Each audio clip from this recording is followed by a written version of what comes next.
कि जन्म जन्म मुनि जतन कराही, मुनि लोग जन्म जन्म जतन करते हैं कि अंतिम समय में भगवान का नाम याद आ जाए, लेकिन अंतराम कहीं आवत नहीं।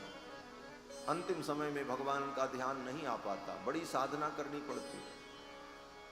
और दूसरा बड़ा अद्भुत अर्थ ये है कि अगर साधना के परिणाम स्वरूप जतन करके अंतिम समय में भगवान का स्मरण हो गया, जन्म जन्म मुनि जतन कराही अंतराम कही, अंतिम समय में भगवान का नाम मुख में आ गया और भगवान की स्मृति आ गई, तो उसका परिणाम ये होगा कि आवत नाही, अंतराम कही आवत नहीं। अब वो संसार में नहीं आएगा, वो ठाकुर के पास चला गया। क्यों? बोले भगवान का नाम लेकर, भगवान का स्मरण करके इस दुनिया से विदा। इसलिए बार बार प्रयास करते रहना चाहिए। आज से ही हम प्रयास करेंगे तब वो प्रयास सफल होगा। क्योंकि मरते समय शरीर की 72,000 नाड़ियां फटने लगती हैं, बात पित्त कफ तीनों प्रकृति दूषित हो जाती है। ऐसे समय में भगवान का स्मरण होना बड़ा कठिन होता है।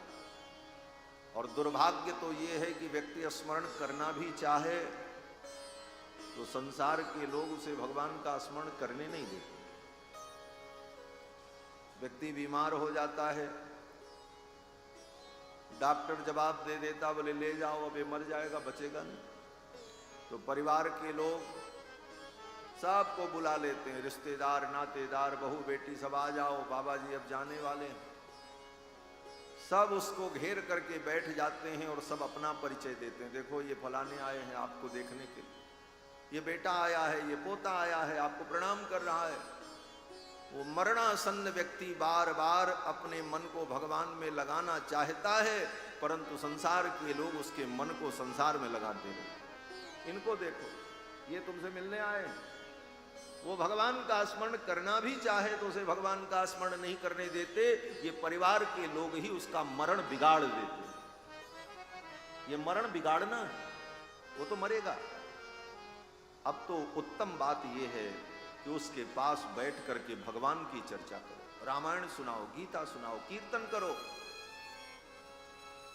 जिससे उसे भगवान का ध्यान हो। लेकिन उसे भगवान का ध्यान नहीं करने देंगे, अपना ध्यान दिलाएंगे। ये देखो फलाने आए। और विडंबना तो इससे बड़ी ये है कि जब उसके प्राण निकल जाएंगे, जब वो मर जाएगा, तब लोग कहेंगे राम नाम सत्य है, राम नाम सत्य है। तो जब जिंदा था तब ये बात उसे बतानी चाहिए थी, राम नाम सत्य। अब तो वो सुन भी नहीं रहा है। जब वो सुनने लायक था तब तो कहा नहीं कि राम नाम सत्य है। जब मर गया तब कह रहे राम नाम सत्य है, गोविंद नाम सत्य है, कृष्ण नाम सत्य है। पहले तो ये बताया दुनिया ही सत्य है। एक महात्मा कहते थे कि बचपन में सिखाया कि धराधाम सत्य है, जवानी में बताया कि अर्थ काम सत्य है। जब तक बचपन था तब तक लोगों ने यही सिखाया, धराधाम सत्य है, ये दुनिया ही सत्य है, ये तुम्हारा घर है, ये तुम्हारा मकान है, ये तुम्हारी खेती है, ये तुम्हारा महल है, जो भी है। बचपन में सिखाया कि धराधाम सत्य है और जवानी में बताया कि अर्थ काम सत्य है। जब जवान हुआ तो लोगों ने कहा धन कमाओ, धन से ही सारे सुख हैं, ब्याह करो, घर बसाओ, और अर्थ काम ही सत्य है, ये बता करके उसमें प्रवृत्त किया। बचपन में बताया कि धराधाम सत्य है, जवानी में बताया कि अर्थ काम सत्य है। पंछी जब पिंजड़े से उड़ चला तब लोगों ने कहा राम नाम सत्य है। अब इससे बड़ा धोखा और क्या होगा जीवन में।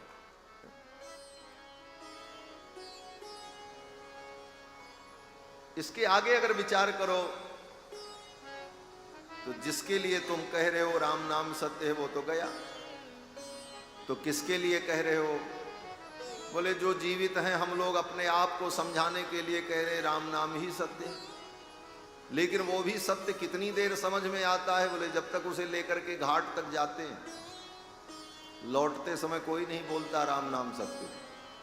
लौटते समय सब घड़ी देखते हैं, बोले आज तो फला जगह जाना था, बहुत जरूरी था, लेकिन पड़ोस के थे मर गए, क्या करें जाना पड़ा।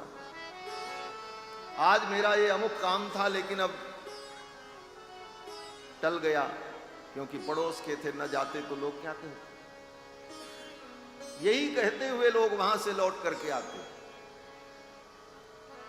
एक बार कोई व्यक्ति इसी प्रकार मुर्दे को लेकर के जा रहा था, सब लोग बोल रहे थे राम नाम सत्य है, राम नाम सत्य है।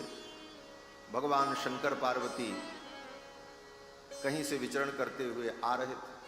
भगवान शंकर ने देखा ये तो बड़े अच्छे लोग हैं, हाँ बड़े अच्छे लोग हैं। पार्वती जी ने कहा क्यों अच्छे लोग हैं? बोले इनको ज्ञान हो गया है राम नाम ही सत्य है, बाकी सब संसार झूठा है। इससे अच्छी बात और क्या हो सकती है? और ये तो हमारी विचारधारा के हैं, हाँ भगवान शंकर की भी यही विचारधारा है। उमा कहो मैं अनुभव अपना, सत हरि भजन जगत सब सपना। भगवान शंकर ने विचार किया ये तो हमारी विचारधारा के लोग हैं, और जहां अपनी विचारधारा मिले उन्हीं लोगों के बीच में रहना चाहिए। भगवान शंकर ने पार्वती जी से कहा चलो इन्हीं के साथ।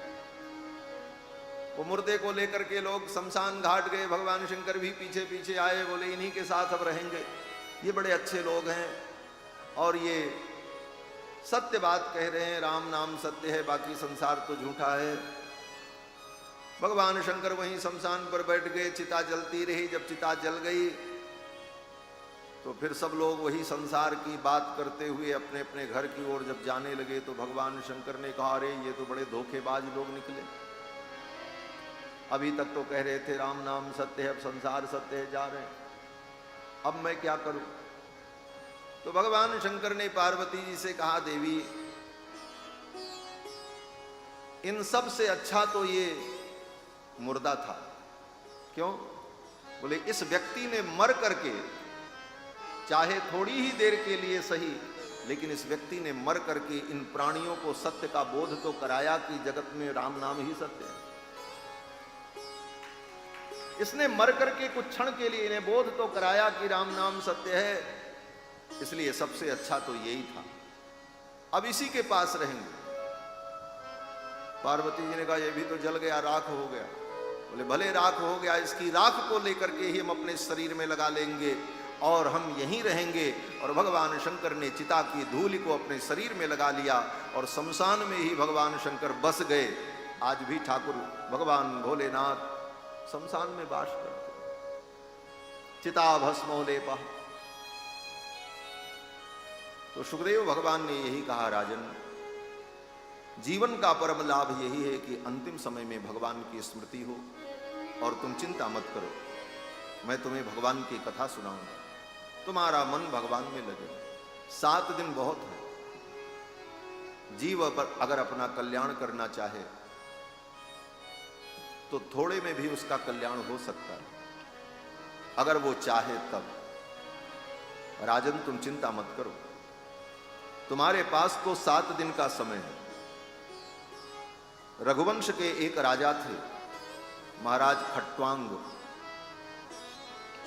सुखदेव जी कहते हैं राजन, खट्वांग राजा जो थे बड़े प्रतापी थे, स्वर्ग तक देवताओं की सहायता करने के लिए जाते। एक दिन उन्होंने देवताओं से पूछा कि आप भूत भविष्य वर्तमान तीनों को जानते हैं, आप देवता हैं, तो आप कृपा करके ये बता दो कि मेरी आयु कितनी बची हुई है, ये मैं जानना चाहता हूं। तो देवताओं ने बता दिया। राजा खट्वांग को देवताओं ने कहा कि आपकी आयु केवल 1 मुहूर्त बची हुई है, बस 1 मुहूर्त बाद आप मर जाएंगे। 1 मुहूर्त कितना होता है? बोले 48 मिनट का, बस 24 मिनट की एक घटी और 2 घटी का 1 मुहूर्त, मात्र 48 मिनट बचे।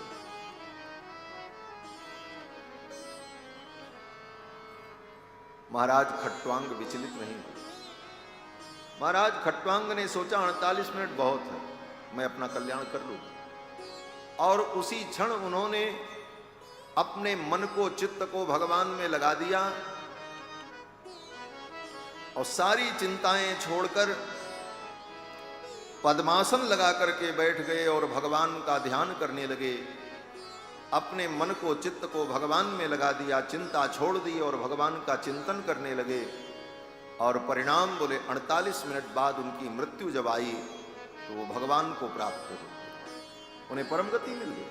मात्र 48 मिनट में उन्होंने अपने कल्याण का रास्ता तय कर लिया।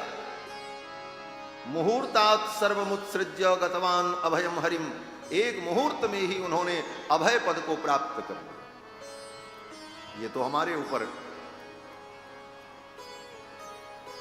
आधारित है। हम अपना कल्याण अगर चाहते हैं तो हमारा कल्याण होगा, और अगर हम स्वयं नहीं चाहेंगे तो हमारा कल्याण कोई दूसरा नहीं करेगा।